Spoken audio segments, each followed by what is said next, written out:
Bah oui, l'OM Champion Project. Ouais.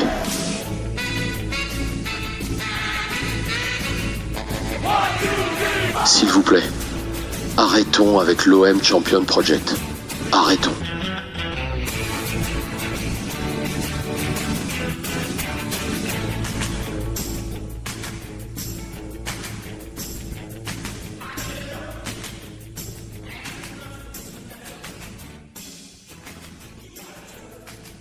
L'OM est second de Ligue 1 avec 11 points d'avance sur le 3e, 12 sur le 4e et pourtant certains supporters trouvent encore des sujets d'insatisfaction au niveau du jeu pratiqué. Oubliez l'équipe parfois flamboyante du début de saison AVB est passée au pragmatisme en 2020. Une occasion pour nous de relancer ici le fameux débat entre la satisfaction du pragmatisme et l'idéal du beau jeu. Pour ça, je suis en compagnie bien sûr de mes habituels compères Yanis. Salut Yanis. Salut Mourad, salut à tous. Et Nico. Salut Nico. Salut à tous, salut Mourad, le futur prix Pulitzer. Voilà, le nouveau, le Dostoïevski du boulevard Chave, c'est comme oui, ça qu'on appelle. mais c'est ça. Et pour nous accompagner aujourd'hui, on a un invité, on est heureux de t'avoir, on est très ravis, voilà, Dostoïevski du boulevard Chave en plein là. Romain Pellissier, bonjour Romain. Bonjour et merci de l'invitation. C'est nous, encore une fois, qui te remercions d'être là. Donc, tu es coach U16 à l'AS Gémenos. Oui, c'est ça. Et tu as beaucoup de choses à dire. Tu es un passionné du beau jeu et tu as aussi une véritable vision sur le pragmatisme dans le football. Ouais. On va d'abord lancer un petit jingle parce que qui dit beau jeu dit Barcelone, dit Zubizarreta et dit forcément petit jingle. Et ça, pour moi, c'est assez très important. Qui sont faits, mais on a apporté quelqu'un qui connaît le football français. Le joueur, il va faire 2 buts.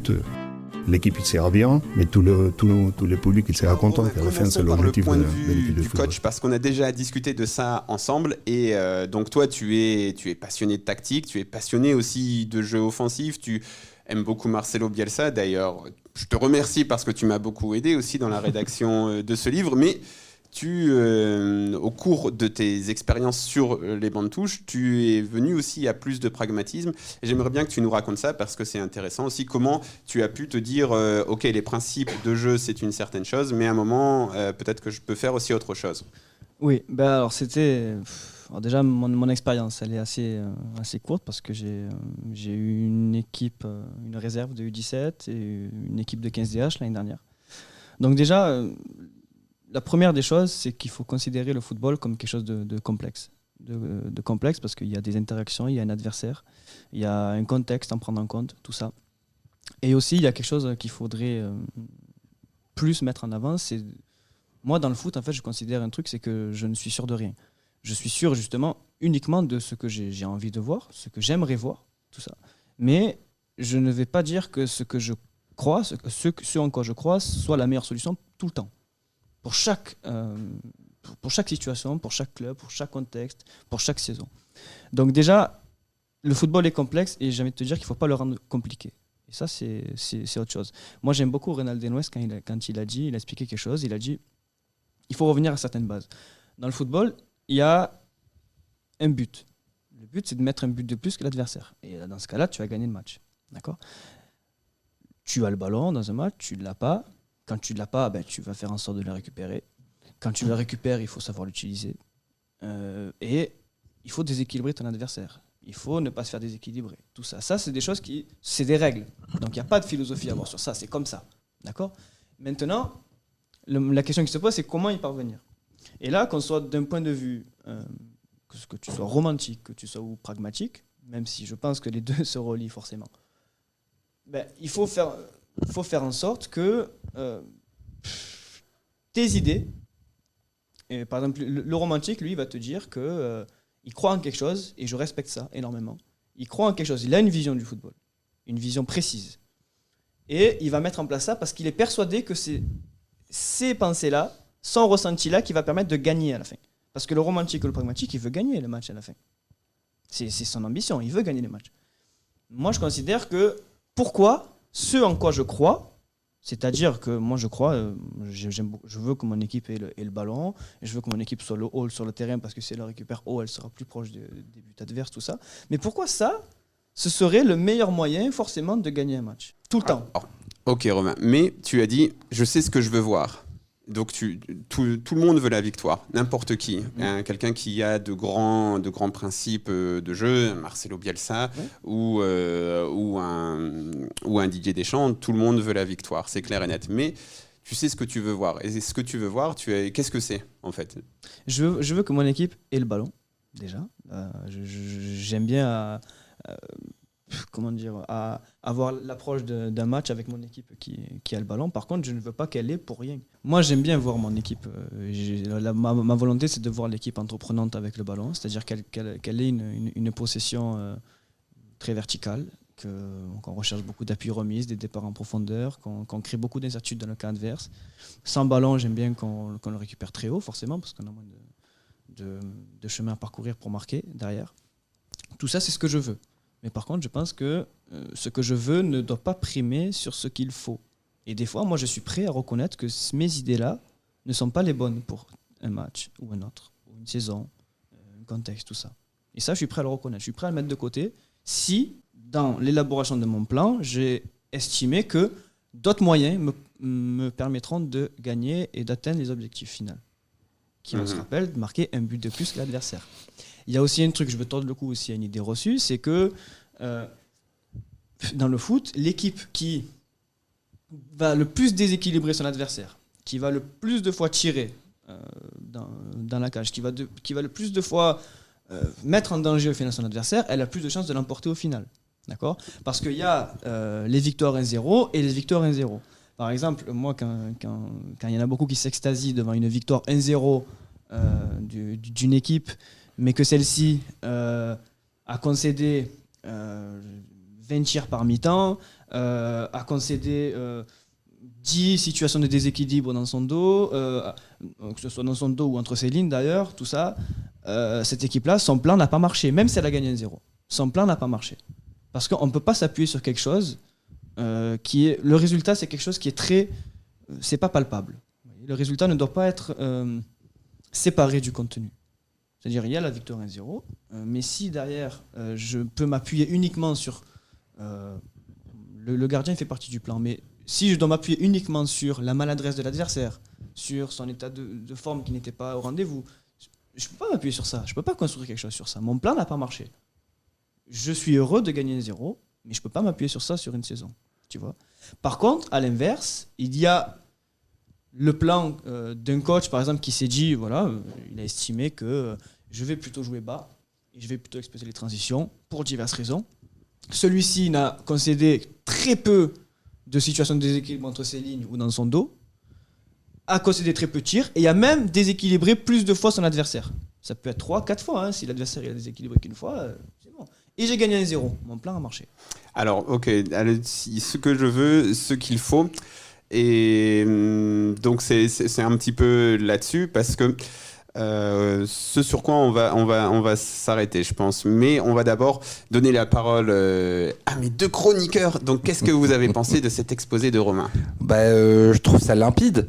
Limpide à la fois de pragmatisme, d'adaptation, et puis tu dis que le foot est complexe et c'est vrai, mais ce que tu dis en fait est infiniment simple, c'est-à-dire que le résultat est toujours explicable en fait. Le résultat n'est pas un truc détaché du contenu du match, c'est pas possible.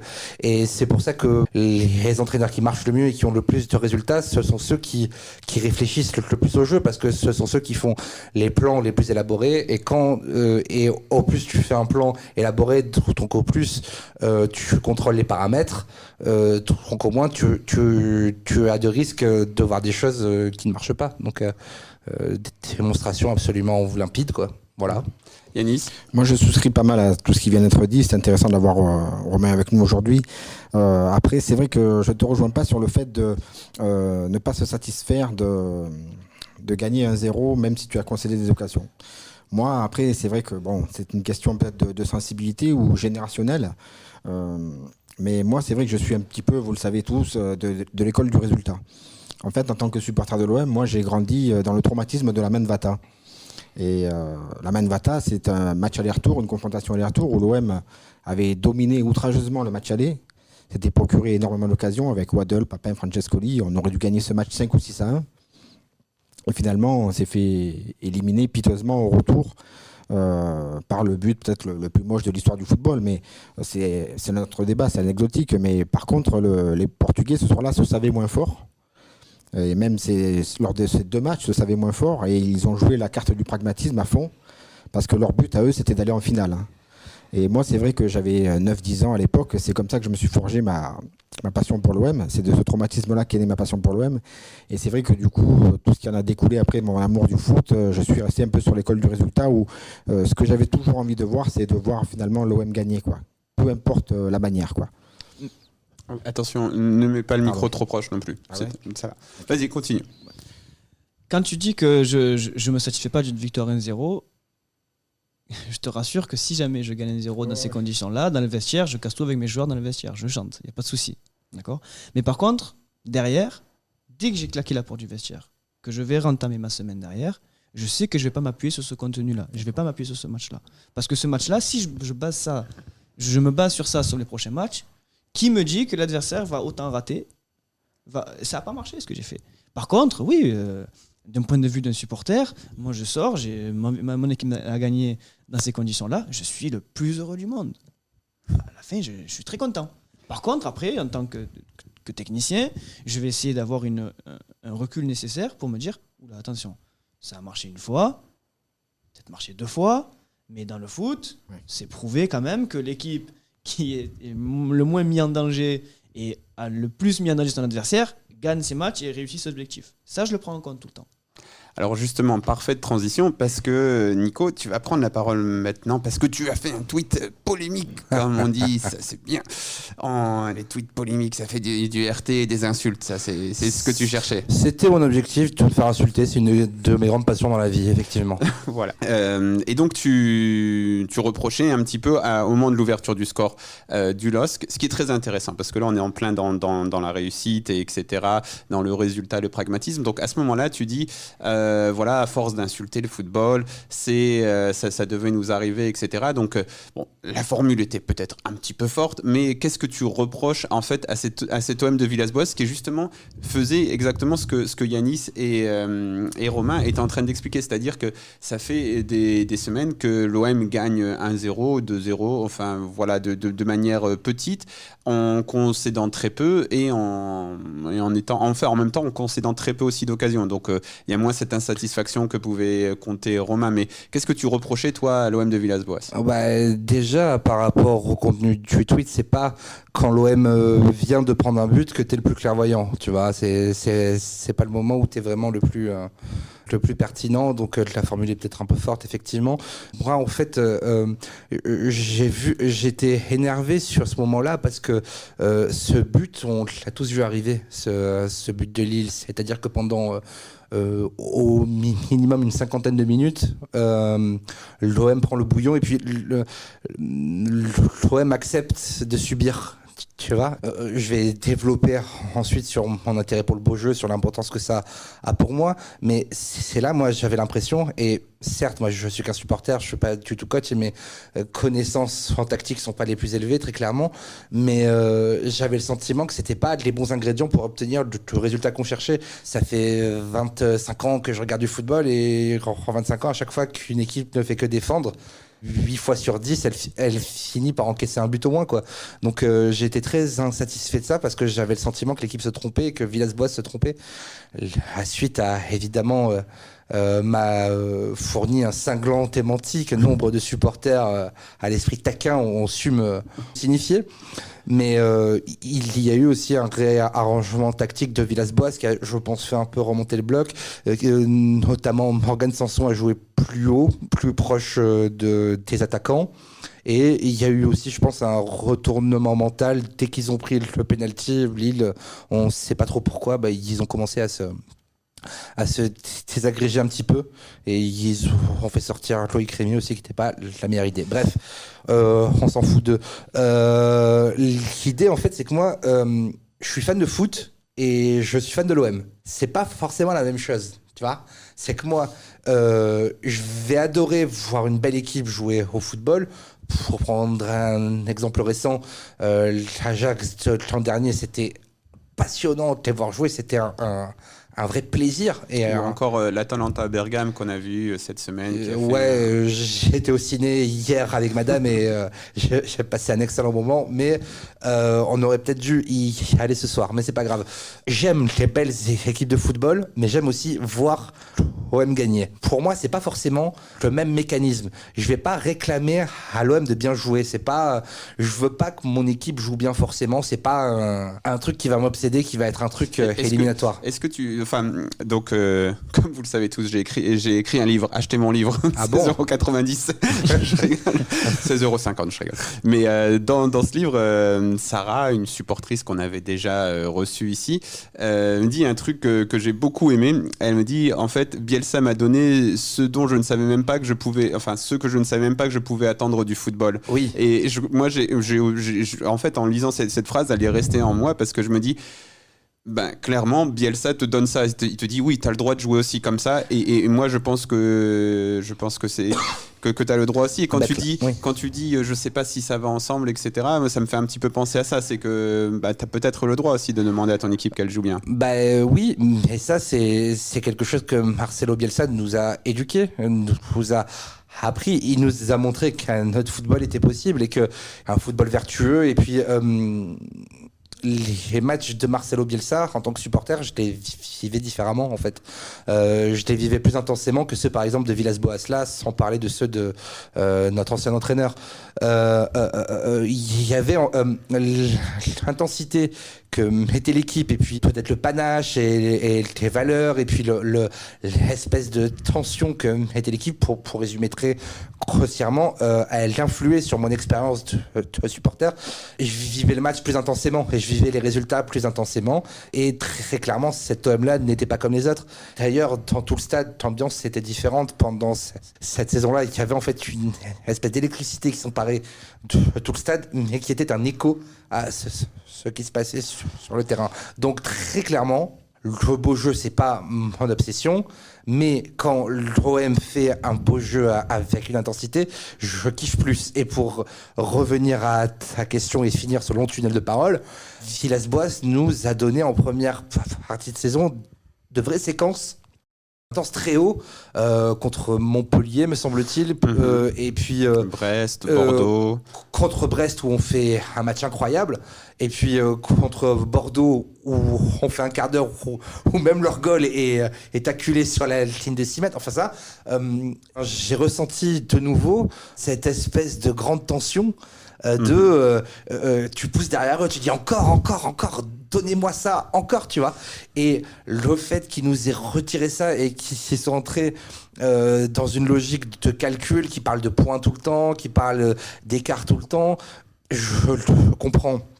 Intellectuellement, il a un effectif faible en quantité et puis un peu en qualité, et puis il a une avance qui se doit gérer, il doit gérer ses efforts, etc. Mais l'expérience de supporter est pas hyper agréable. Le match contre Saint-Etienne, tu le gagnes de 0, mais qui se souvient du match, quoi? Enfin, tu vois. Alors, alors d'abord, je vais souligner qu'en effet, moi, Villas-Boas a gagné beaucoup de crédit à mes yeux en première partie de saison, parce qu'en effet, je souscris totalement. Il y a des matchs où t'as senti quelque chose. Je pense que, pour en revenir aussi à ton lancement, Romain, je pense que Villas-Boas, il est tout à fait là-dedans, et que même les matchs où on a eu moins d'occasions, moi qui regarde beaucoup les stats en après-match, etc., tu vois que tu concèdes jamais plus de 2-3 tirs cadrés, donc ça veut dire que tu concèdes très peu d'occasions.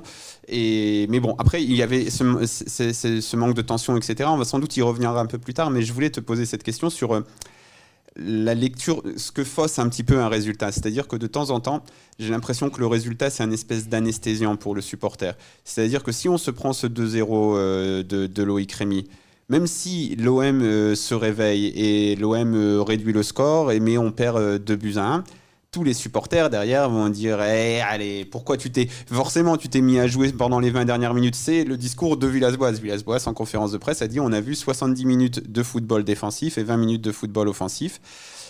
Et qu'est-ce que tu penses, toi, de ce caractère anesthésiant quelque part du résultat qui fait que le supporter, il va peut-être se gargariser de ça, même si au fond de lui, il n'a pas été satisfait pendant le match, mais c'est bon, il a ce truc-là. Alors je vais juste répondre à ça. Mais tu faisais allusion à Brest et à Bordeaux, quand on est allé les chercher très haut. Je réponds à ça parce que c'est bien en lien avec le Brest et Bordeaux.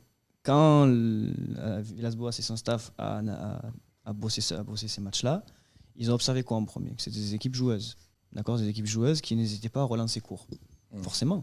Parce que eux, coûte que coûte, ils vont aller essayer de chercher court. Donc on va aller les chercher, on va aller les embêter très haut, on va les agresser très haut. Et ça a marché. Une équipe comme, Saint-Etienne qui est un peu en crise, une équipe comme une autre qui se contente, pourquoi on va aller les presser ? Parce qu'on sait très bien qu'ils vont jouer dans notre dos. À quoi ça sert ?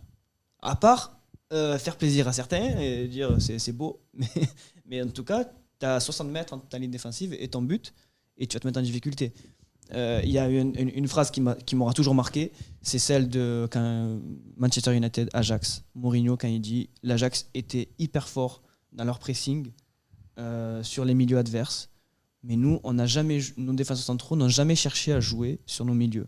Donc du coup, ils vont presser quoi ? Rien à presser. Il y a cette anecdote aussi quand on dit à Bielsa oui mais vous n'avez pas fait le pressing contre Monaco, il dit mais je vais presser quoi, le Subasic il mettait des ballons dans le moitié de terrain adverse, je pouvais pas presser. Sauf que Marcelo Bielsa dit aussi à un moment quand on lui dit vous faites moins de pressing, il a dit les équipes adverses ont compris comment on jouait, donc les équipes adverses ont compris que relancer de derrière c'est mauvais pour eux, donc ils lancent des longs ballons. Donc qu'est-ce que je fais ? Est-ce que moi aussi je me mets dans cette optique là, et donc les matchs ressemblent à des batailles pour les seconds ballons, donc tout le monde met des longs ballons, on espère une faute pour avoir un coup franc, etc. Moi, ma philosophie, là je le paraphrase parce que c'est pas tout à fait ça, mais il dit je pense que il est de mon devoir que si j'ai des meilleurs joueurs, je dois pratiquer un meilleur jeu que l'équipe qui soit en face. Et ça, c'est quelque chose. Alors certes, on peut le tempérer, tu vois, mais le problème aussi, c'est qu'on vient trop souvent à tempérer ce genre de choses, et qu'après tout le monde est tempéré, et qu'après on a la Ligue 1, et qu'on a que des matchs tempérés où tout le monde se dit ouais mais si je fais ça, je vais prendre un risque, et donc tu te retrouves devant un football chiant, et le supporter, lui, il a plus toute la richesse du football, il a plus que le résultat pour s'enthousiasmer. Après, tu as quand même des exemples d'équipes qui ont des entraîneurs qui ont des convictions et qui les mettent en place coûte que coûte. Hein. Moi, je pense à l'entraîneur Damien, Luca Elsner, que j'aime beaucoup. Et puis Olivier Dalloglio, dont on a parlé, qui fait des choses merveilleuses avec des toutes petites équipes, ce qui prouve que tu peux faire du beau travail. Donc voilà, donc ça c'est bien. Après, je veux juste revenir sur ton truc, sur le résultat. Moi, j'ai une formule comme quoi je dis le résultat est notre meilleur ennemi.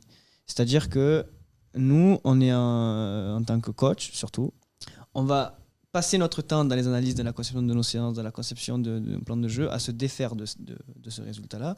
Mais paradoxalement, on se bat contre lui à chaque fois. Et on aime bien jouer avec lui.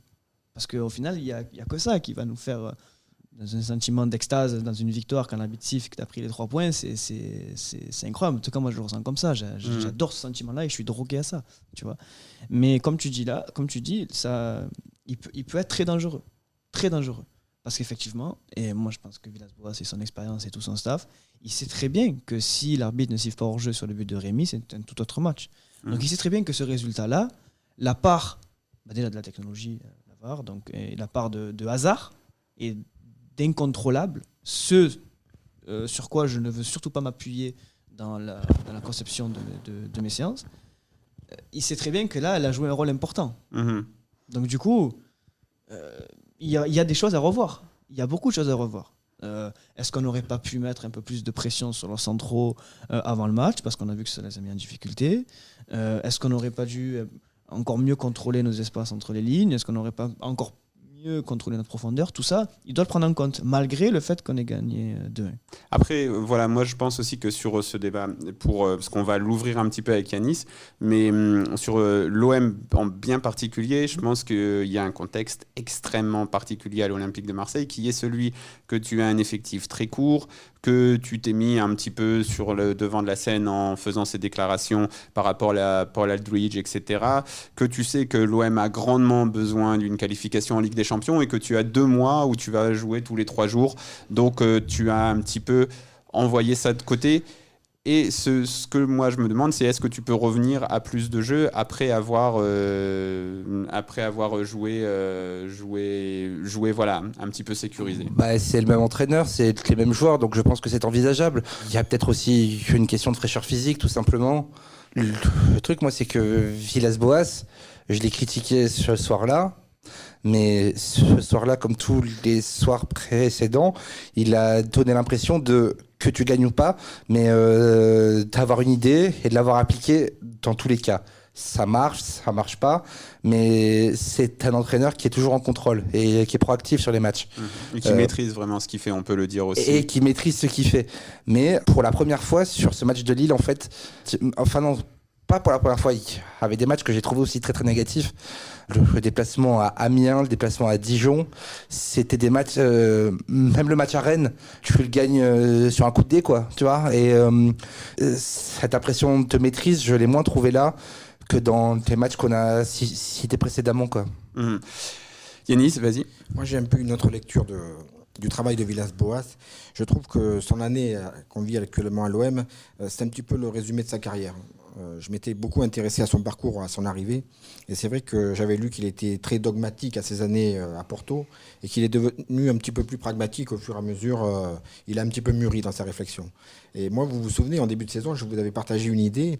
Je trouvais que l'OM, je ne sais pas si Romain, tu souscris à l'idée, mais est-ce qu'il y a une façon de jouer pour un entraîneur à domicile et à l'extérieur? Est-ce que c'est... Encore une fois, tu as un contexte déjà, surtout à Marseille. Quand tu joues à domicile, c'est forcément il y a quelque chose en plus. Oui, mais à l'extérieur, moi, ce qui me chagrinait en fait quand je voyais l'OM jouer à l'extérieur, je vous avais partagé l'idée en début de saison, c'était que l'OM va à l'extérieur. Et on a cette formule toujours à dire partout c'est chez nous, tu sais. Et finalement, l'OM, quand il va à l'extérieur, il essaye d'imposer son style de jeu. Or, une équipe qui impose son style de jeu, pour moi, c'est quand même une grande équipe, une équipe qui a des vraies certitudes dans son jeu, quoi. Or, l'OM de Villas-Boas... Genre la Talenta de Bergame, quoi. Ouais, voilà. Non, mais le travail de Gasperini est remarquable, il faudra en reparler. Mais c'est vrai que malgré que ce soit un groupe qui se connaisse pas mal depuis 3 ans, qui évolue ensemble, moi ça me chagrinait un petit peu qu'on arrive toujours à l'extérieur et devoir faire le jeu. Et finalement, je voyais l'équipe qui nous recevait jouer en contre-attaque. Ça me déplaît de voir ça, de voir l'OM se déplacer et finalement se prendre des contre-attaques.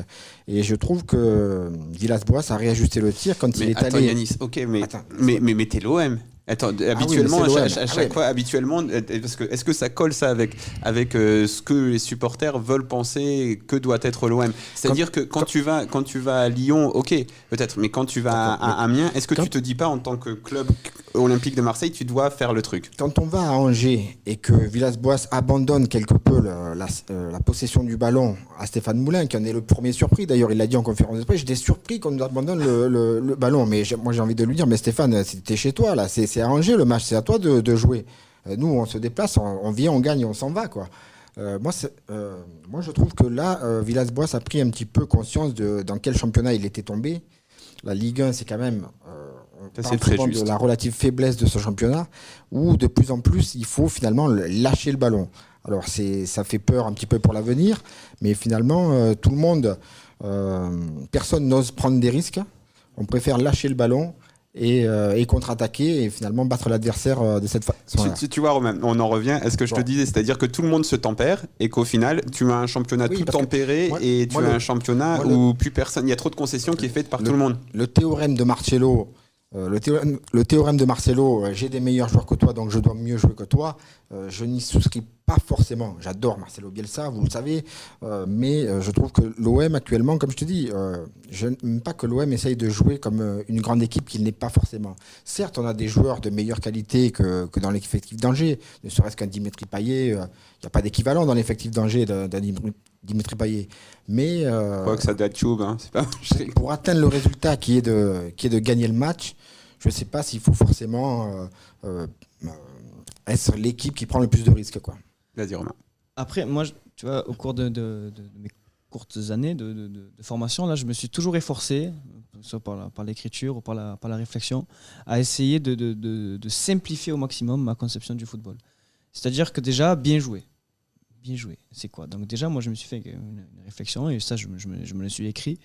je me suis dit que la qualité d'une prestation de ton équipe, elle dépend de la relation que tu entretiens avec le ballon. Si ta relation, elle peut se faire à distance ou très proche. Tu vois, c'est un peu comme une femme, hein. C'est-à-dire que si ça va pas avec, il vaut mieux s'en séparer et tu auras une meilleure relation avec elle que si tu restes avec elle tout le temps.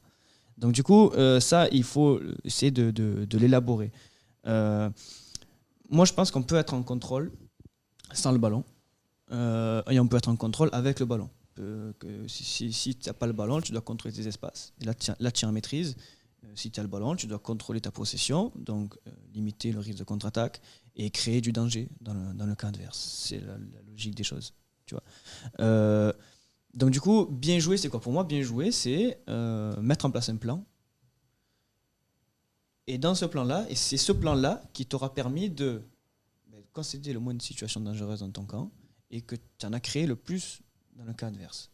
Ça, c'est beau pour moi.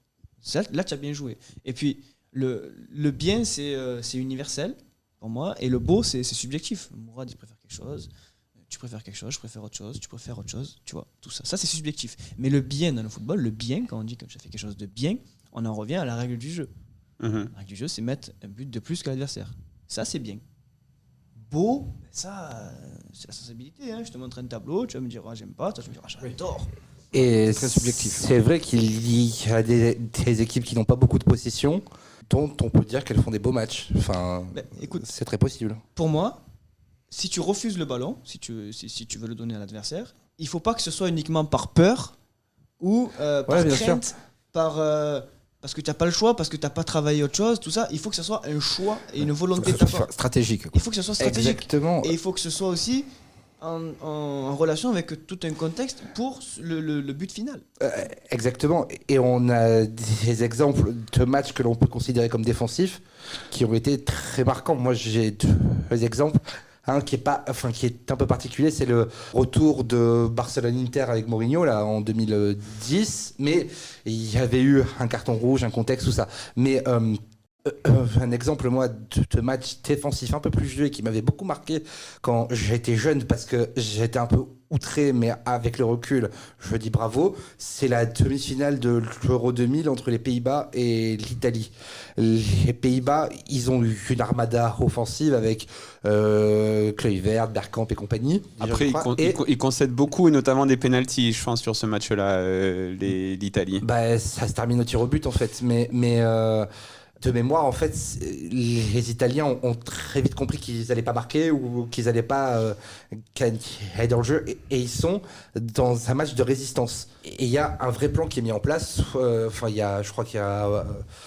me souviens plus des joueurs, c'était il y a trop longtemps. Après, j'ai pas révisé. Je veux dire qu'en fait, ce match est magnifique dans l'opposition entre deux philosophies et dans cette espèce de résistance et de résilience des Italiens. C'est-à-dire qu'il n'y a pas de roulette, il n'y a pas de passe en profondeur, il n'y a pas tout ça, mais il y a une résistance mentale et une discipline tactique qui en est fascinante, et puis tu te demandes comment ça va finir, quoi. Ça, c'est un peu l'histoire des matchs de coupe, de la Coupe de France, et je trouve qu'il y a une véritable beauté. C'est ce que je disais aussi à Emmanuel Baranguet, qui aime bien Montpellier, on va dire comme ça, et qui, lui, dit, voilà, notre titre en 2012, c'est un véritable exploit, et je trouve ça, en effet, il y a de la beauté là-dedans.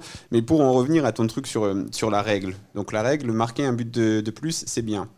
Sauf qu'après, il y a la manière dont tu appliques la règle. Et que si tout le monde l'applique de manière à qui sera le moins nul à cette règle-là, parce que c'est un petit peu ça, c'est-à-dire que marquer un but de plus que l'autre, ça t'encourage quand même à aller de l'avant. Et de temps en temps, voilà, comme dans certains contextes, etc., tu peux te dire, ok, je fais ça différemment. Mais en fait, moi, ce qui me déplaît là-dedans, c'est que cette règle-là, elle est interprétée de manière extrêmement fréquente que de manière négative, c'est-à-dire à qui sera le moins nul à cette règle, c'est-à-dire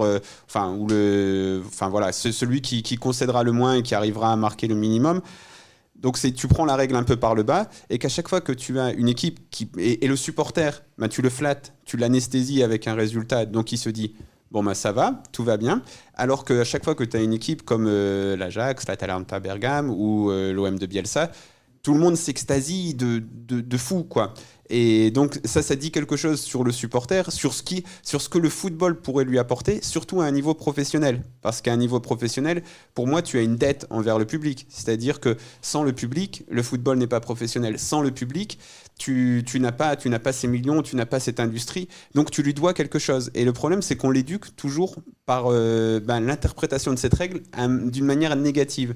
Et ça me gêne, même si, voilà, il y a des exemples. Le titre de Montpellier, je trouve ça formidable. À chaque fois qu'une équipe en Coupe de France joue contre l'OM, je me dis toujours, c'est très bien, même quand ils ne font que défendre. Donc voilà, tu vois, parce que j'ai pensé à ça quand tu parlais du bien, et je suis d'accord avec le bien, mais il y a une manière d'interpréter cette règle, tu vois. Alors déjà, il y a gagné et gagné. Il y a l'exploit en match d'élimination directe, comme ça. Et encore, même ce match-là, par exemple, je sais pas, tu joues une finale de Ligue des Champions, tu vas te dire, bon, là, on va laisser le ballon à l'adversaire. Et au final, tu vas élaborer un plan, tu vas laisser le ballon à l'adversaire sans un peu réfléchir, on va dire, et tu vas essayer d'exploiter les comptes, des coups de pied arrêtés, tout ça. Mais je pense que dans ce genre de plan-là, la part d'incertitude, déjà qu'elle est énorme au coup d'envoi, si tu fais pas un travail de réduction de cette part d'incertitude-là au maximum, déjà tu pars de très loin, quoi. Et si tu gagnes sur ça, forcément, personne va penser à ça, personne à la fin du match va te parler, ouais, l'incertitude, le plan et tout. Non, tout ça, tout le monde va être content, tout ça, tu vois. Mais dans un championnat, c'est différent. C'est-à-dire que t'as pas qu'un match à jouer là. Tu vois, tu dois élaborer vraiment un plan qui va te permettre de durer et de gagner. Et là, dans ce que tu dis là, tu fais allusion à quelque chose qui est vrai, c'est la part de la notion de plaisir dans le football au final. La notion de plaisir. Moi, j'ai tendance à dire, surtout à mes gars, à mes joueurs, et même avec mon staff, je leur dis, les gars, le plaisir, pour moi, c'est pas en séance d'entraînement, par exemple. Tu vois, toute la semaine, on prend pas de plaisir. Marcelo Bielsa disait la même chose. Tu prends du plaisir. Si tu veux prendre du plaisir en séance d'entraînement, tu vas jouer en district. Là, tu vas faire des oppositions tout le temps. Mais oui, il faut que tu acceptes que dans une semaine d'entraînement, tu es focus sur un objectif. Et cet objectif-là, c'est justement ce plaisir. Le plaisir de crier dans un vestiaire. À l'extérieur, j'aime bien. J'aime plus. De crier dans un vestiaire avec la porte ouverte pour que l'adversaire t'entende encore plus. D'accord ? Et au final, on se bat pour ça. On se bat pour ça. Et alors après, attention. Je veux que mes joueurs, en séance, ils viennent dans l'optique de pas prendre du plaisir, mais comment t'expliquer ça avec des mots ? C'est-à-dire, je veux que mes joueurs, déjà, ils jouent toujours. Ils aient un ballon, ils ne courent pas autour du stade, ils ne courent pas sans ballon, tout ça. Mais il faut qu'ils aient l'impression de sortir de l'entraînement, pour moi encore plus important que le plaisir, d'avoir appris quelque chose et d'être encore plus prêt d'affronter la complexité du match de dimanche qui va avoir lieu. Que ce qu'ils ont fait a été utile, quoi. Mais exactement. Et ça ça procure du plaisir. Ouais, mais là, t'en es venu au point de vue du joueur. Donc là, c'est le joueur, l'entraîneur. Parce que je pense qu'il y a aussi plusieurs facettes. Et je pense que ça, en effet, dans tous les cas, ce truc que tu dis de crier, tu peux le retrouver aussi chez le supporter. Mais chez le supporter, lui, ici, je pense qu'il y a du plaisir à prendre quand tu es sur un terrain et à tacler et à défendre et à voir que tu défends bien, etc. Et que ça, t'en as moins en tant que supporter. Et que ça, le problème, moi, je trouve que c'est là où on oublie un petit peu trop et puis on dit aux supporters, contente-toi de ça. T'as vu le bruit qu'il y a eu sur le tacle d'Alvaro la dernière fois ? À Saint-Etienne, ouais, mais parce qu'il avait c'est beau de tacler mais parce qu'il avait aussi vu déjà il sortait d'un moment traumatique, il y avait encore un contexte, et puis il avait vu un joli but, il avait vu un OM qui avait plutôt dominé Saint-Etienne, donc forcément, et ça vient aussi, ça aussi tu l'as dans beaucoup d'équipes, et ça peut être beau en effet, mais je veux dire, en fait il y a toujours ce truc de se dire bon ben voilà, on va juste se contenter de ça, alors que tu peux avoir plus, et c'est un petit peu ça ce que je reproche au football un petit peu pragmatique et un peu défensif, même si je le tolère parfaitement par moment. Si je peux finir, après je te laisse le prendre. Dans ce que tu dis, c'est super intéressant parce que là, tu fais allusion aussi au contexte dans lequel tu évolues. C'est-à-dire que à Marseille, c'est compliqué à dire, mais je pense que le supporter, il attend de son équipe qu'elle gagne déjà. Après, par exemple, tu te déplaces, tu vas au Barça.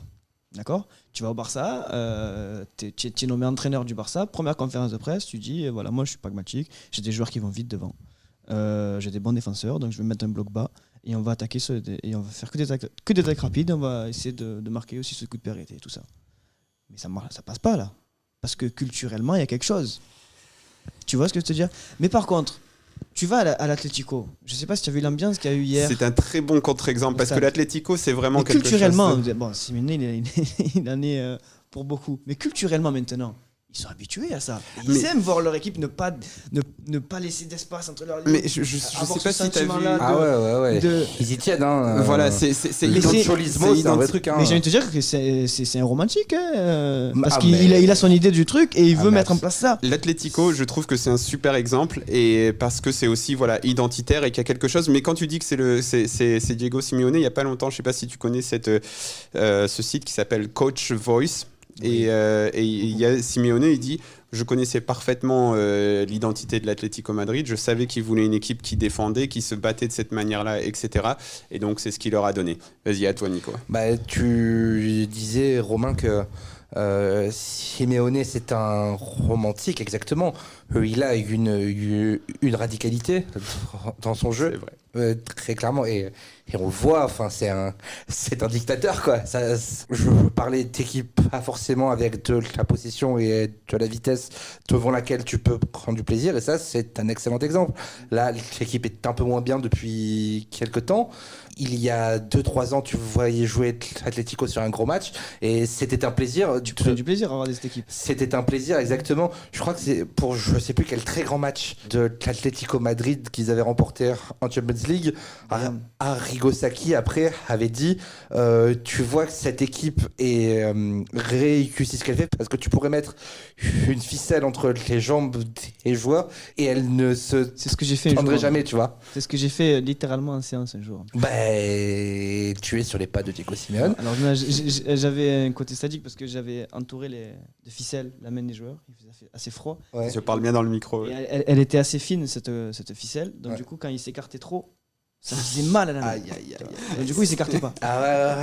Mais du coup ça leur apprend cette discipline là, c'est sûr quoi. Mais Atlético Madrid avait ce côté extrêmement compact, extrêmement discipliné. Voilà, juste te demander, toi tu prenais du plaisir à regarder cette équipe? Oui. Parce que ce qu'elle faisait, ce qu'elle proposait marchait. Oui. Parce qu'elle ne se faisait pas déséquilibrer entre ses lignes. Ah bien sûr. Elle ne se faisait pas déséquilibrer dans son dos et elle ne concédait que très très peu d'occasions. C'est pas plaisant sinon parce que c'est juste une équipe tu vois, on en revient à la définition du pragmatisme. Mais là il y a autre chose aussi. À ce qui marche. Il y a autre chose aussi parce que tu crois uniquement ce qui marche. On prend en considération uniquement ce qui marche. Oui et non, parce que c'est aussi, Nico disait, une radicalité chez Simeone. Et Simeone, c'est-à-dire que moi je crois beaucoup aussi à l'intensité pour donner du plaisir aux joueurs. Tu parlais aussi de ce tacle. Je pense que OM Lyon, là, on a tous hurlé de joie quand on a vu Dimitri Payet tacler, parce que là, son geste, il était plein d'intensité. Absolument, et il est maximal. Et la manière dont Diego Simeone fait défendre ses équipes, c'est intensité maximale, parce que je pense que c'est que ça qu'il connaît. Je pense que lui, sa vie, elle est toute à intensité maximale. Et il y a ce côté-là aussi, qu'on retrouve pas en Ligue 1, où on n'a pas d'intensité maximale, c'est-à-dire qu'on se regarde un peu en chien de faïence en se disant ok, alors c'est qui va attaquer, vas-y, prends pas trop de risques, vas-y, on envoie le ballon, on va voir ce qu'ils vont faire, et ça donne des matchs ennuyeux, alors qu'avec Simeone, voilà, au moins tu as une intensité maximale, et par moment peut-être que ça lui aurait donné le meilleur résultat de tenter de jouer, sauf que lui, voilà, sa radicalité c'est qu'il ne le fait pas. Il a même essayé de changer un petit peu par moment, mais bon, ça marche pas, c'est pas qui il est, donc mais si tu fais la différence avec la Ligue 1, un bloc bas sans intensité, ça marche pas et tu finis par concéder un but de toute façon, tu vois. Et donc du coup, si tu prends pas je suis sûr que tu prendrais du plaisir à avoir une équipe de Ligue 1 défendre même bas comme le fait l'Atlético, avec beaucoup plus d'intensité et beaucoup plus d'efficacité surtout. Mais j'en prendrais moins qu'avoir le Liverpool de Klopp. Non mais c'est clair, mais après forcément Klopp a tout, enfin c'est une équipe hors norme dont tu parles là, tu vois, qui a des résultats inédits, qui a des résultats inédits en ayant construit des joueurs exceptionnels. Non, mais il les a construits. Alors d'accord, ils le sont. Mais Mohamed Salah, c'est pas Cristiano Ronaldo. Lorsqu'il arrive à Sadio Mané, c'est pas Cristiano Ronaldo. Roberto Firmino, c'est pas qui c'est un attaquant qui coûte 50 millions, c'est pas Lewandowski. Donc il a façonné quelque chose. Liverpool d'aujourd'hui, tu vois. Voilà, mais il a façonné quelque chose, il a construit quelque chose, Bien et sûr. l'équipe joue aussi à haute intensité. Mais il l'a façonné parce qu'il a eu le temps de façonner, il a eu les moyens de le faire. Voilà, mais Diego Simeone aussi. Et Diego Simeone aussi. Les équipes qui vont te proposer un truc hors du commun, parce que ça, c'est un football qui, par définition, est hors du commun, qui est rare. C'est les meilleurs, et les meilleurs, c'est rare. Ce football-là se construit avec beaucoup de temps, avec un peu d'argent et avec beaucoup de talent, quoi. Voilà, comme l'OM de Bielsa. Et ce n'est pas donné à tout le monde, ces choses-là, voilà. Alors, justement, tu parles des grandes équipes, etc. Et je sais que Yanis nous a préparé quelques exemples de grandes équipes et de leur impact culturel. Donc, vas-y, à toi la parole. Oui, je vais rebondir sur ce qu'avait dit Romain, que par exemple, un public qui s'enthousiasme sur un tacle défensif, ça dit quelque chose un peu culturellement. Parce que j'imagine mal peut-être le public d'un club brésilien s'enthousiasmer sur l'intervention défensive comme ça. C'est quelque chose qui au début était très courant en Italie, par exemple. Quand vous allez voir des matchs en Italie, c'est vrai que le moindre tacle, les gens se lèvent, applaudissent, sont très enthousiastes à ça. Au Vélodrome, je l'ai constaté que c'est venu progressivement avec le temps. Je pense que c'est un petit peu dans l'ADN aussi du public marseillais de voir un peu son équipe hargneuse, combattante, quoi. On aime beaucoup ça, on aime beaucoup les vaillants à Marseille. Mais c'est vrai que c'est intéressant parce que finalement le football est un petit peu le reflet de la société quelque part, et il nous dit des choses culturellement parlant. Et c'est vrai qu'on a vu les différents systèmes de jeu qu'il y a eu dans l'histoire du football, finalement, reflète un petit peu l'évolution de la société et des mœurs, quoi. On a vu, par exemple, le football de Puskás, des Hongrois, dans les années 50, ce fameux 4-2-4, finalement, qui était beaucoup à base de soutien, d'entraide. C'était un football qu'on qualifierait presque de communiste. Voilà. Parce que je crois que c'était le la ministre Hongrie, du Parti communiste qui avait voilà, nommé le sélectionneur à l'époque. C'était un football d'État, quoi, on va dire. C'est un football d'État. Et finalement, l'évolution, ce qui est bien avec le football, et c'est la raison pour laquelle il ne se démonte jamais, c'est parce qu'il est en perpétuelle évolution. Et après, au cours des années qui ont suivi, c'est vrai qu'on a vu beaucoup le catenaccio italien. Et pareil, le catenaccio italien, ça dit quelque chose un peu de la société italienne. C'est un peu, finalement, le catenaccio, on l'attribue beaucoup à Elenio Herrera parce qu'il a gagné beaucoup de titres avec l'Inter, avec ce système. Mais finalement, le catenaccio, il est né un petit peu de régions d'Italie qui criaient famine. Le catenaccio, finalement, c'est on est pauvre, on a moins de moyens que vous, mais on va s'en sortir parce qu'on a faim. C'est ça, le catenaccio, en fait. Et finalement, cette idée de l'Italie, qui est un pays très conservateur, voire un peu trop conservateur encore sur certains plans aujourd'hui, elle finit par s'estomper un peu avec le temps parce que les Italiens ont compris que peut-être pour continuer d'évoluer et continuer d'avoir des résultats, il fallait se trahir un petit peu et culturellement essayer d'évoluer, quoi. Après, on note aussi le football total de l'Ajax Amsterdam, qui là correspond plus à des révolutions un petit peu, à des évolutions un petit peu culturelles, libertaires de la société. Quand on voit un petit peu le rapport des Hollandais à la consommation de drogue ou de sexe tarifé. non, mais ça leur correspond bien finalement. Leur football est le reflet en fait de leur société. Le côté débridé, quoi. Le côté débridé, c'est le reflet de leur société. On pourrait aussi dire qu'ils ont nécessairement besoin de s'adapter parce qu'ils sont dans une situation géographique où ils doivent tirer le maximum de leur petit territoire qui va être enseveli sous l'eau si vous n'écoutez pas Greta. Donc je serai vous, je l'écouterai la petite là. Et pour en revenir un petit peu avec l'Italie, qui, bon, moi, c'est un petit peu ma référence culturelle, parce que je suis descendant d'immigrés italiens. J'ai été biberonné au calcio des années 90. Ce qui est bien aujourd'hui, c'est de voir quand même une vague d'entraîneurs italiens à travers Maurizio Sarri, Gasperini, dont on a vu l'Atalanta encore hier soir, qui vraiment proposent autre chose. Même Antonio Conte. Même Antonio Conte, tout à fait. Ah oui. Qui vraiment proposent autre chose et ont permettent un certain renouveau un petit peu du foot italien, quoi. Faudra que ça se confirme aussi avec les générations de joueurs qui sont en train d'éclore. Parce qu'ils ont besoin de joueurs pour gagner des matchs aussi, mais oui, très clairement. Ils ont quelques bons joueurs qui arrivent un petit peu, l'Italie, il me semble. Enfin, j'ai plus leur nom, mais il y en a un du côté de Brescia notamment. Sandro Tonali. Voilà, c'est Tonali. Ouais. Voilà, ils en ont quelques-uns quand même. Moïskine qui va venir à l'OM un jour. Non, mais c'est un football qui était en crise de sens, en fait, le foot italien, j'ai l'impression, depuis leur titre de champion du monde, qui s'est joué sur de très grands joueurs, surtout, quoi, parce qu'ils avaient de très Et grands sur une joueurs. réaction d'orgueil aussi, parce qu'il Après, sort du Calciopoli. c'est vrai que- Aussi, exactement, ouais. Mais C'est vrai que- depuis, en fait, ils ont rien construit après ça, quoi. Historiquement, le foot italien, c'est ça, c'est un foot qui ne s'implique pas. Les Italiens, c'est Arrigo Sacchi qui le disait, on a toujours cherché en fait à exploiter l'erreur de l'adversaire. Sauf qu'aujourd'hui, avec tous les moyens, les méthodes d'entraînement qui sont mises en place, des erreurs de l'adversaire, tu peux toujours les attendre, il y en a de moins en moins, quoi. Donc c'est un football qui a dû un petit peu se réinventer, quoi. Du coup, il faut les créer, ces erreurs. Voilà. Mais oui, mais ce qui me fait penser que moi, encore une fois, avec mes petits yeux de supporter, un match que je considère comme de mémoire récente, une des plus grandes masterclass d'un coach contre un autre, c'est le 8e de finale de l'Euro 2016 entre l'Italie et l'Espagne, où Antonio Conte, avec une équipe sur le papier largement inférieure aux Espagnols qui sortaient d'avoir tout gagné. tout ça, il leur donne une leçon tactique et les Espagnols ne voient pas le jour et les Italiens gagnent avec Graziano Pelé, Eder. des mecs comme Florenzi, enfin bon, et c'est une équipe impressionnante, mais qui est incarnée par son coach et qui est vraiment, voilà quoi. J'avais trouvé ça très impressionnant comme match et passionnant. Et ce qui me permet de dire aussi que rien n'est plus passionnant qu'un football foisonnant, varié, avec des différences. Aujourd'hui, j'ai quand même l'impression que le football est assez uniforme, que les joueurs qui sortent se ressemblent tous un petit peu. Rien n'est plus kiffant dans le football qu'une opposition de style, qu'une opposition de philosophie entre deux équipes qui jouent bien, on revient à cette notion-là, mais avec une idée différente. C'est différent. Exactement. C'est ce qui donne les plus beaux matchs. c'est comme un débat d'idées en fait. Et c'est plaisant sportivement, mais ça en devient plaisant philosophiquement et intellectuellement aussi de suivre ce qui devient une partie d'échec en 3D, quoi.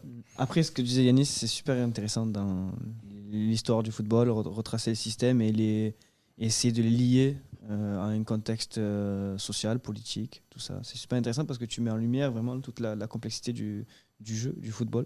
Et celle-là, on voit que même les entraîneurs, tout ça, sont contraints, obligés de le prendre en compte, tout ça. Et tout ça, moi je pense qu'au-delà du contexte social, je pense aussi qu'il y a eu aussi, qui entre en jeu aussi cette question de cycle. C'est-à-dire qu'à un moment donné, c'était le catenaccio qui était récompensé par des titres. Forcément, les équipes se sont adaptées à ce catenaccio-là, ont appris à le contrer. On est passé au football total. Et le football total, c'est ainsi, fait contre tout ça. Et ça, on le retrouve aussi, c'est une continuité. Pareil, dans un match de football, il y a une continuité dans le jeu. C'est une équipe, elle a le ballon, elle va le perdre, elle va défendre, elle va le récupérer, elle va l'avoir, et ainsi de suite. Et là, on rentre dans un autre cycle. Après, il y a aussi un truc, et c'est ça, on n'en a pas parlé, hein, c'est sûr qu'on est vraiment dans le fond, mais dans le... encore, hein, j'essaie d'encore simplifier le truc, c'est que dans un match de football, il y a des joueurs, et c'est eux qui font en sorte, la plupart du temps, qui te font gagner ou perdre un match. Parce que un coach, il est là. Moi, je pense que le travail d'un coach et ce qu'il va faire ce sur quoi il peut réussir, c'est de mettre une organisation en place, que ce soit un schéma, une hauteur de bloc, des principes de jeu, tout ça, en fonction des joueurs que tu as. Et si cette organisation-là est en adéquation avec tes joueurs, tu as fait ton boulot. Parce que tu as eu le joueur talentueux qui aime bien se retrouver, et c'est ce que faisait Guardiola avec Messi. Hein, il a dit, moi je fais en sorte qu'il se retrouve tout le temps en 1 contre 1, parce qu'un 1 contre 1 avec Messi, c'est pas un 1 contre 1. C'est 0 contre 1. Ouais. Non, C'est réglé, quoi. Il y a 1 contre 1 avec un joueur et 1 contre 1 avec Messi, c'est pas 1 contre 1. Et ça, c'est super intéressant. Antonio Conte, quand il fait sa masterclass contre l'Espagne, il s'appuie sur un back free, comme on dit en Angleterre. C'est Chiellini, exceptionnel. Bonucci, Barzagli. Et il est pas, le mec est pas fou, il voit, il regarde, il dit offensivement, mes qualités sont là. Mais par contre, j'ai un back free qui est incroyable derrière, je vais m'appuyer sur eux. Et c'est eux qui font gagner contre l'Espagne, tu vois. Ah oui. Et ça, il y avait Allegri tout à l'heure qui parlait, et il disait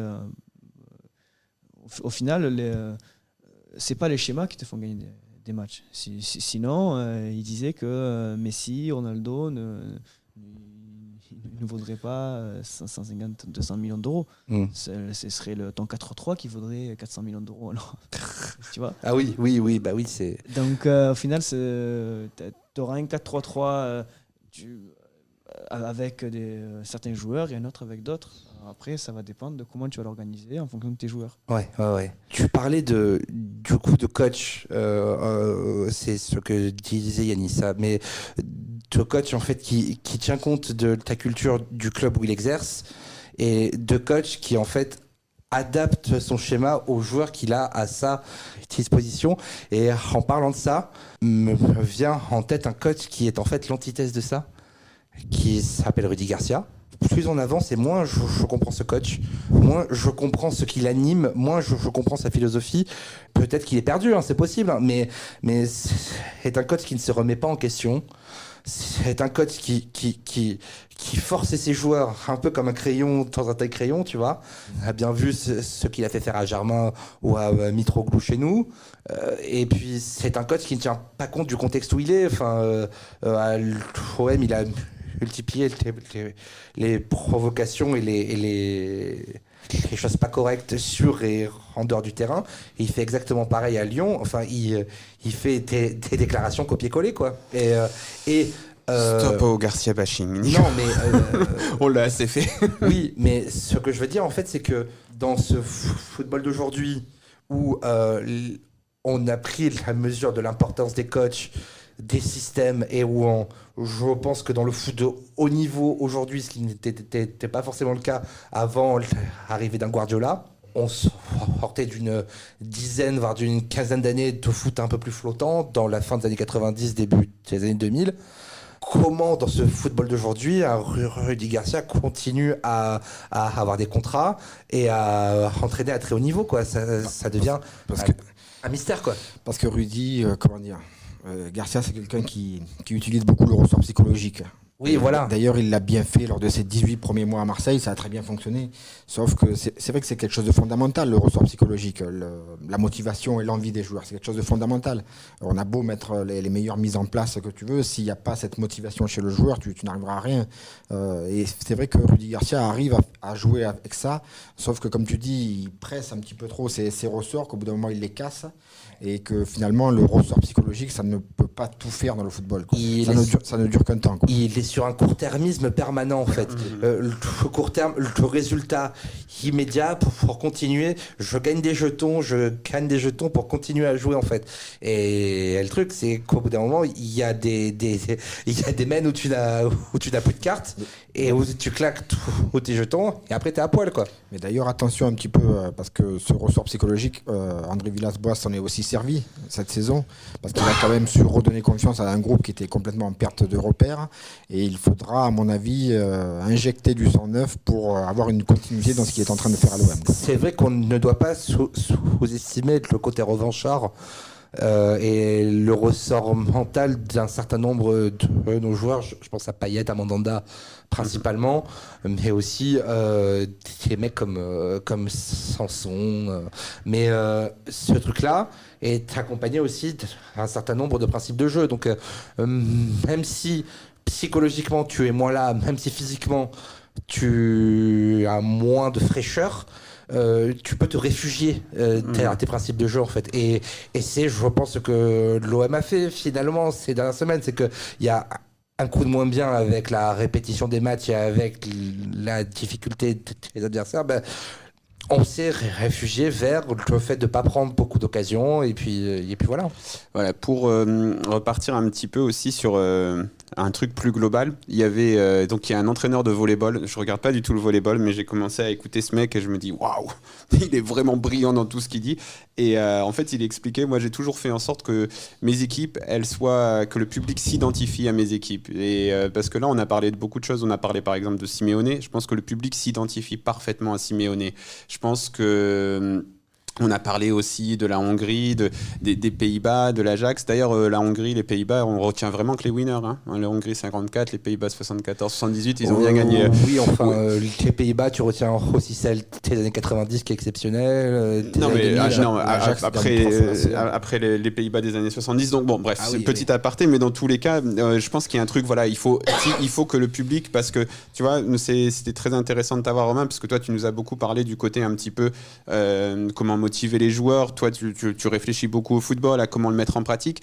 Et après, il y a le côté des supporters. Et moi, je pense que de temps en temps, c'est d'ailleurs un peu la fin de mon bouquin, spoiler alert, mais c'est que de temps en temps, il y a une distance qui se crée entre ce que tu pourrais donner avec ambition, si tu as des ambitions de dire, enfin Bielsa dit aussi qu'il veut éduquer à la beauté les supporters, parce que certaines personnes n'ont pas aussi la chance ou le temps, même si tu travailles beaucoup, tu vas pas pouvoir avoir la beauté, donc il y a tout ça.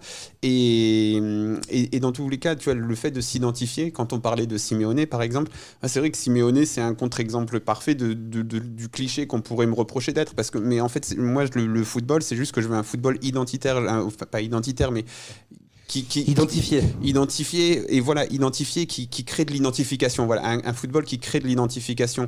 Et je pense que ça se crée donc par des schémas de jeu, aussi par l'intensité. J'y crois beaucoup en ça, dans le fait que si tu mets une intensité maximale, le supporter il est là, il se dit lui il s'arrache pour moi, lui il me représente. Je pense qu'il y a quelque chose comme ça chez l'Atlético de Simeone aussi, et que le résultat, donc ok, mais ça doit s'accompagner d'autres choses, et qu'il ne faut surtout pas, pour moi, s'arrêter en tout cas au résultat. Et chez le supporter aussi, le supporter est en droit d'en demander plus, parce que lorsqu'on a demandé que des résultats, par exemple, on a eu Elie Bopp, et on était à la fin de la saison, on s'est dit ouais, c'est cool, on va en Champions League. Maintenant, tu dis un supporter, tu te souviens de la saison d'Elie Bopp, à part Yacine, qu'on salue. Voilà, à part Yacine, il m'a mis une claque sur le OM3 parce que j'étais sûr que j'avais le bon score et j'avais pas le bon buteur, et il avait le bon buteur. Et voilà, à part Yacine, tu vois, tu dis la saison d'Elie Bopp, tout le monde te dit ouais, alors que la saison de Bielsa a fini 4ème, et tu dis la saison soit on te dit ah vas-y, il nous a lâché, c'est un enculé, ou soit on te dit j'ai jamais autant kiffé au stade. Donc ça t'a ouvert quelque chose, ça t'a identifié quelque chose. Et pour moi, le football, ça doit être ça, parce que sinon, les résultats, personnellement, tu vois, le résultat moche, et ben, le lendemain, je l'ai oublié. Et même, les trophées, j'en ai pas assez en tant que supporter de l'OM pour dire que je peux les oublier, mais j'ai l'impression que les supporters du PSG ou les supporters de la Juventus, les Coupes d'Italie ou les Coupes de France, tu vois, ils en ont pas mal, quoi. Ils les dorment pas avec sur leur table de nuit. Ouais. Ben, tu vois, dans ce que tu dis, c'est super intéressant, dans le sens où tu parles de résultats et au final des émotions que ça a véhiculé. Moi, je pense qu'un entraîneur, si jamais il arrive à avoir soit que le résultat, soit que les émotions, il a échoué. Parce que j'aime bien voir quelque chose de manière globale. Parce que si un coach vient à Marseille et réussit, c'est-à-dire qu'il a gagné, parce que réussir, c'est ça. Il faut bien le prendre en compte. C'est pas faire rêver les supporters. Si tu as fait rêver les supporters, tu les as fait se lever dans le stade, mais tu as fini hors de tes objectifs. Ouais, mais comme tu l'as dit, il faut les deux aussi. Parce que si tu as que les résultats, j'en viens. Tu n'as pas réussi. C'est non comme plus. si... regarde. Là, tu vas finir ta saison, tout ça.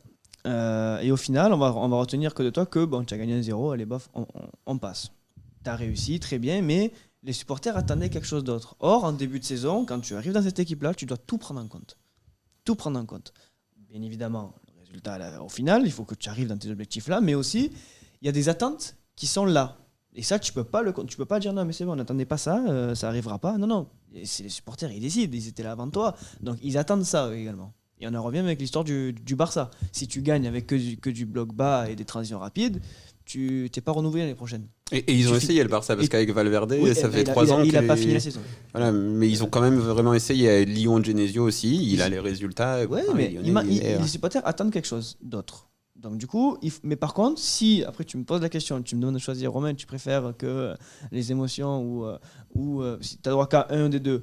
Moi, par exemple, si je suis mal en point, on me propose un dessert ou un bon plat, j'ai besoin d'un bon plat. Le dessert, tant pis, je ne l'ai pas. Mais t'es sûr? Par contre, je vais prendre les deux. Après, ça dépend aussi de la manière dont tu vois les choses. Parce que pour moi, le bon plat, ça va être les émotions. C'est-à-dire que c'est ce sur quoi je vais vivre longtemps. Ouais, et le titre, c'est le dessert. Et toi, je pense que c'est l'inverse. Bien sûr, c'est l'inverse, parce que le dessert, lui, t'auras que du sucre dans ton corps et tu vis pas longtemps comme ça. Mais Alors justement, que pour moi, le Un sucre, c'est un le bon titre. riz bien fait avec de la viande, il va t'apporter des protéines, il va t'apporter tout ce que tu veux et c'est ce que tu as besoin de ton corps. Mais justement, tu vois, c'est pas comme ça aussi que. Tu vois, c'est aussi ça, c'est là où notre vision diverge. C'est-à-dire que vraiment, les émotions, elles vont me faire vivre longtemps, tu vois, footballistiquement, elles vont faire vivre longtemps le souvenir d'une saison que j'ai. Tu vois, on a été interviewé Eric Guéret, je te jure, j'ai regardé Eric Guéret, mais vraiment, j'étais ému, tu vois, à la fin. Et c'est pas moi qui ai été faire l'interview, et j'ai vu, comme je l'ai vu en avant-première, j'étais ému, tu vois. Ça va me faire vivre longtemps, et ça va vivre longtemps. Et voilà, la saison d'Eli Bob, ça m'a pas fait vivre longtemps. Je me suis dit, bon, je suis content. Tu vois, le match au Brest, je m'en souviendrai dans 2 ans, tu vois, je me dirais, ah ouais, quand les mecs de Dalloglio, ils ont pas su dégager et qu'on a mis ces trucs, le but de Morgan Sanson, je m'en souviendrai. Le match contre Saint-Etienne, etc., tu vois, je vais pas m'en souvenir. Et après, moi, je trouve aussi qu'on fait aussi trop souvent, on oublie trop souvent aussi, il y a résultat et résultat, c'est-à-dire que Didier Deschamps, vraiment, normalement, son football, je devrais le tailler à longueur de temps, Didier Deschamps. Je déteste le football qu'il joue, mais j'ai un respect immense parce que lui, il te fait pas finir deuxième. Lui, le titre qui te rapporte, mais je le dirai toujours, lui, il te rapporte le titre. Donc c'est moche. Mais lui, cette émotion que tu as à la fin, c'est plus. C'est-à-dire que ça, ok, c'est un vrai plat, tu vois. Et encore, tu vois, la finale de la Coupe de la Ligue, ça, je vais m'en souvenir longtemps. Mais après, bon, les coupes de la Ligue qui viennent après, tu vois, déjà, elles ont plus la même saveur. Parce que le contexte n'est plus le même. Là, tu fais la nuance sur quelque chose. C'est-à-dire, au final, c'est quoi le bon résultat sur un championnat? Parce que sur un match, c'est de gagner. Mais sur un championnat, c'est quoi? Mais ça a été déjà cadré. Et tu parlais de rebond psychologique avec Villas-Boas. Mais Villas-Boas, moi, j'ai l'impression que le rebond psychologique qu'il a créé avec ses joueurs, totalement en manque de confiance, qui était une saison qui était interminable, tout ça, il a su le créer parce qu'il a créé un cadre. Il a fixé un objectif, le podium, voilà, c'est clair. Il a fixé un système, voilà, on va évoluer dans ce système-là.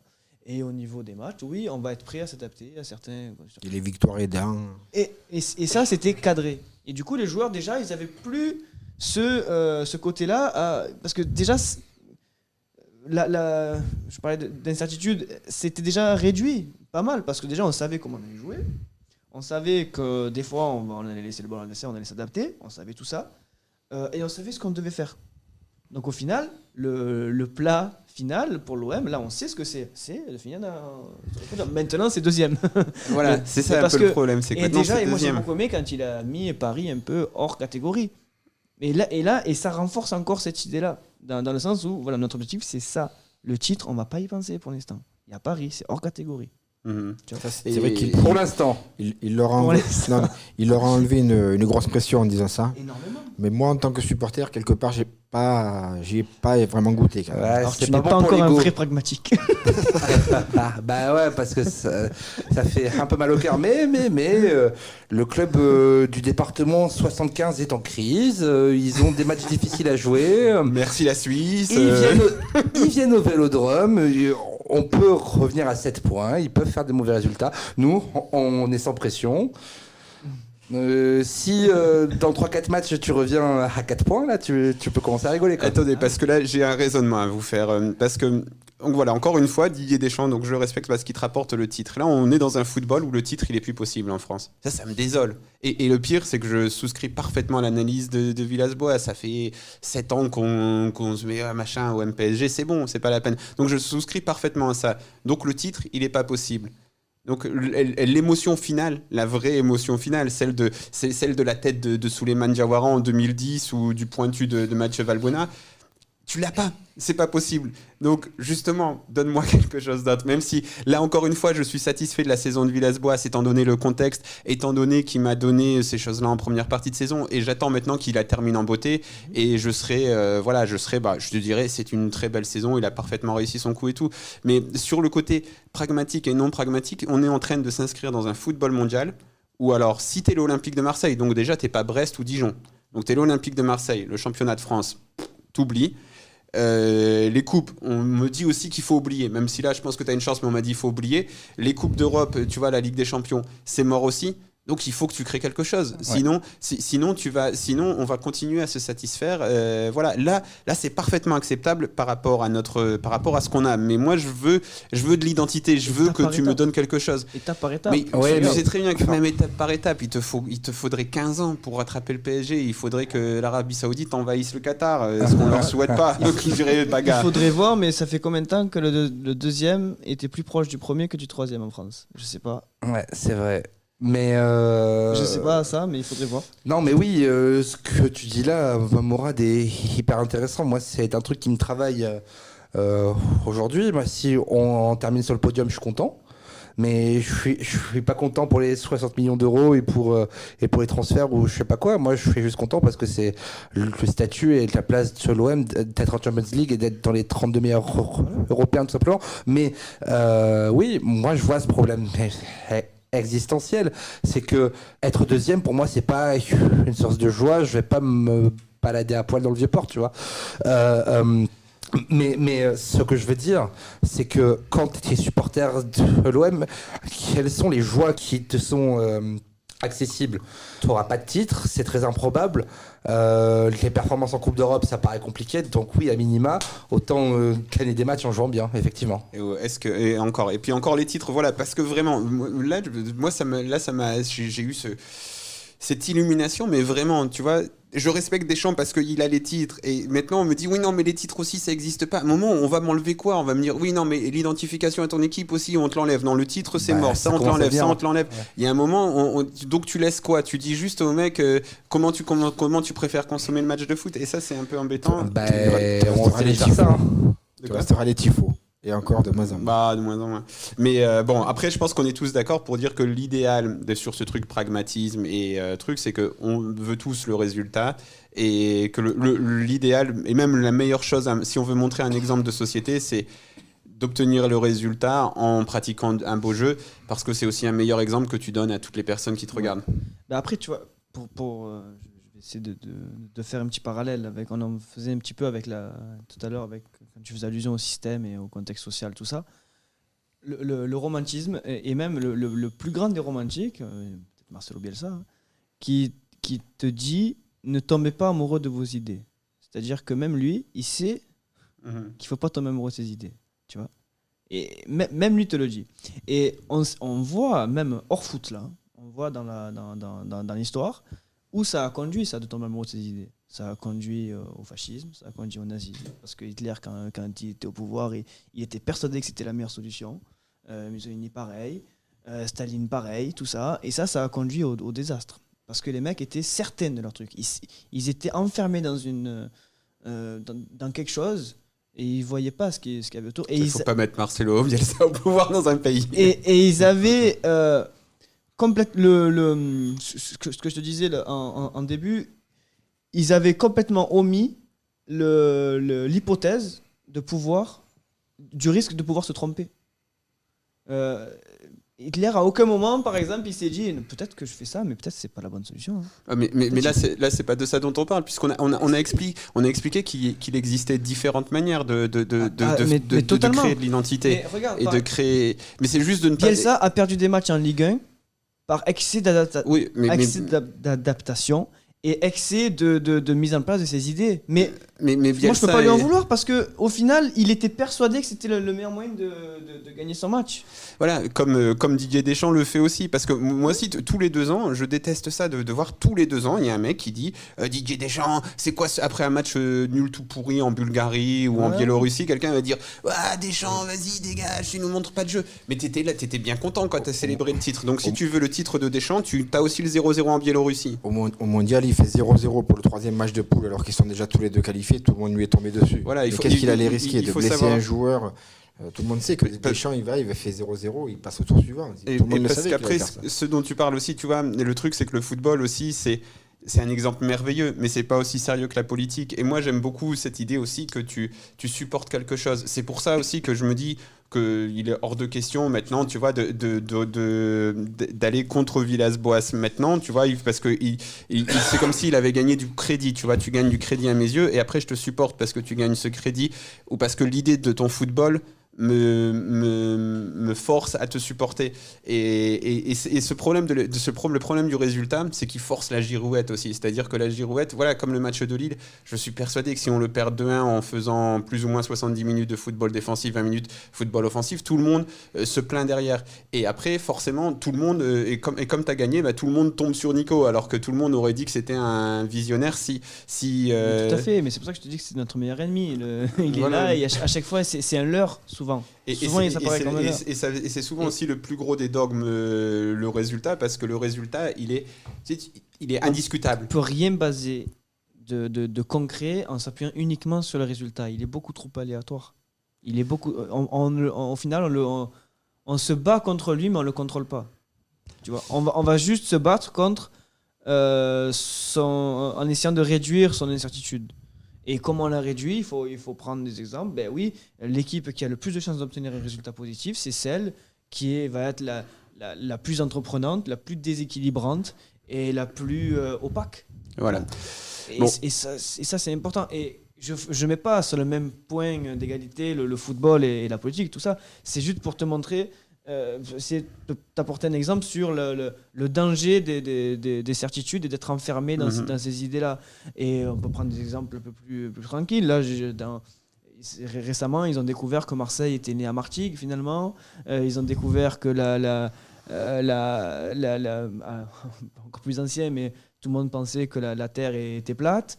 Tout ça, et ils étaient persuadés de ça. Et au final, et même, après, je ne suis pas trop intéressé, mais dans les astres, ils ont découvert encore une étoile qui était persuadée qu'elle n'existait pas, tout ça.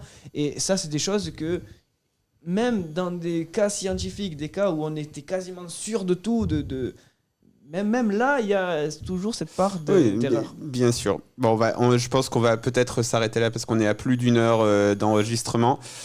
On pourrait en plus en discuter encore pendant plus d'1 heure d'enregistrement, je pense. Ah, c'est clair, on pourrait faire 3 heures là. On pourrait faire même plus que 3 heures. Ouais, je pense que vraiment, parce qu'il y a tellement de choses à dire. Et c'est pour ça que le football est plus qu'un sport et qu'il faut le prendre de manière légère, mais très sérieuse. Mais non, l'important c'est les 3 points, Mourad. Qu'est-ce que tu racontes ? L'important c'est les 3 points. On va te remercier, Romain, d'être venu nous voir. Merci. Ouais. C'était passionnant. Voilà, c'est toujours passionnant. Vous pouvez suivre Romain sur Twitter, @RomainPelli, avec un seul L, si je ne me trompe pas. Ah, c'est ça. Et nous, on vous donne rendez-vous avec Nico et Yanis très bientôt pour parler, on ne sait pas encore trop de quoi, mais peut-être... On a des idées, mais... Un jeune auteur marseillais. Le Dostoïevski du boulevard Charles. Allez. À très bientôt. Merci. Salut. Merci à tous. Ciao. Au revoir.